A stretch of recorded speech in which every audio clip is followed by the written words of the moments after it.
महाराष्ट्र सरकारचे मंत्री नितेश राणे यांनी मुख्यमंत्री देवेंद्र फडणवीस यांना पत्र लिहून इज्तिमा मुस्लिम संघटनेवर बंदी घालण्याची मागणी केली आहे। वास्तविक इज्तिमा मुस्लिम संघटनेच्या एका कार्यक्रमादरम्यान भडकाऊ भाषण केल्याचा आरोप झाला आणि एका हिंदू तरुणावर हिंसाचार करण्यात आला।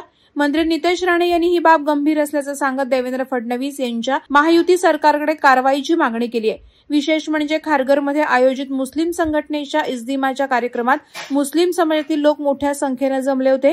या कार्यक्रमादरम्यान भडकाऊ भाषण करण्यात आल्याचा आरोप नितेश राणे यांनी केलाय। त्यानंतर तेथे उपस्थित धर्मांध तरुणांनी हिंदू समाजातील तरुणांवर हिंसाचार केला। नवी मुंबईला खारघरला काही दिवसा अगोदर एक कार्यक्रम झाला, तुम्ही ऐकला असेल।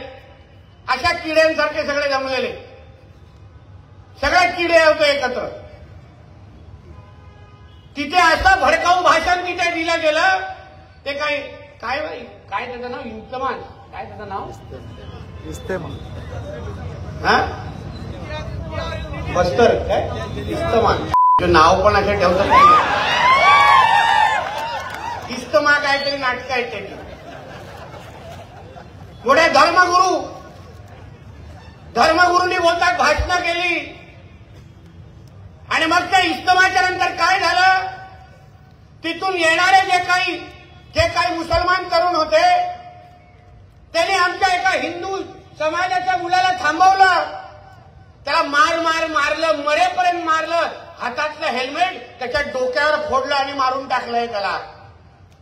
हे चालतं तुमच्या इस्तमांमध्ये? ही नाटकं आता या सरकारमध्ये आम्ही सहन करणार?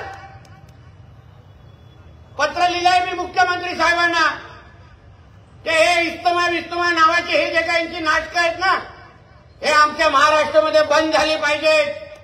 ही नाटकं महाराष्ट्रामध्ये करायची नाहीत। करायची असेल ना, जाऊन करा तुमच्या पाकिस्तान बांगलादेशमध्ये। ही नाटकं इथे हिंदू राष्ट्रामध्ये चालणार नाही। आणि त्यांच्या त्या इस्तमाच्या आयोजकांवर लावा केसेस टाका, त्यांच्यावर आयोजकांवर केसेस टाका। असे कुठले धर्मगुरू आहेत जे अशी भाषणं करतात, ज्या भाषणामुळे हिंदूंवर त्यांच्यानंतर हल्ले होतात? हे सगळे नाटक आहे ना, त्या सरकारमध्ये बिलकुल चालणार नाही। मंत्री नितेश राणे म्हणाले की हिंसाचारानंतर एका हिंदू तरुणाचा मृत्यू झाला आणि अनेक लोक जखमी झाले। याबाबत नितेश राणे यांनी सोमवारी मुख्यमंत्री देवेंद्र फडणवीस यांना पत्र लिहून इज्तिमावर तात्काळ बंदी घालावी, कारण त्यांच्या कार्यक्रमामध्ये हिंदूंना लक्ष्य केलं जातं आणि हिंसेला प्रोत्साहन दिलं जातं, असं धडधडीत आरोप केले आहेत। आता या मागणीवर राज्य सरकार काय भूमिका घेणार याकडे साऱ्यांचं लक्ष लागलं आहे। वो इज्तिमा जमात नाम का एक, उसको टेररिस्ट ऑर्गेनाइजेशन बोलना है क्या कुछ अलग जमात है? क्योंकि वहाँ हुए हुए भड़काऊ भाषणों के वजह से जो खारघर में उनका प्रोग्राम हो गया, उसके बाद हिंदुओं को टारगेट किया गया, एक हिंदू युवा की डेथ हो गई है। उसके बाद तो मैंने मुख्यमंत्री साहब को पत्र लिख के मांग की है कि ये इज्तिमा जमात नाम के जो कई ऑर्गन, उसको बैन कर दिया जाए।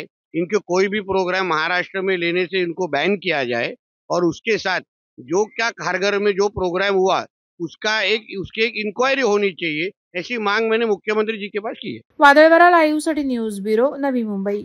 नवी मुंबई व रायगड जिल्ह्यातील ताज्या बातम्या आणि घडामोडींसाठी सबस्क्राईब करा वादळवारा लाईव्ह चॅनल आणि दाबा बेल आयकॉन।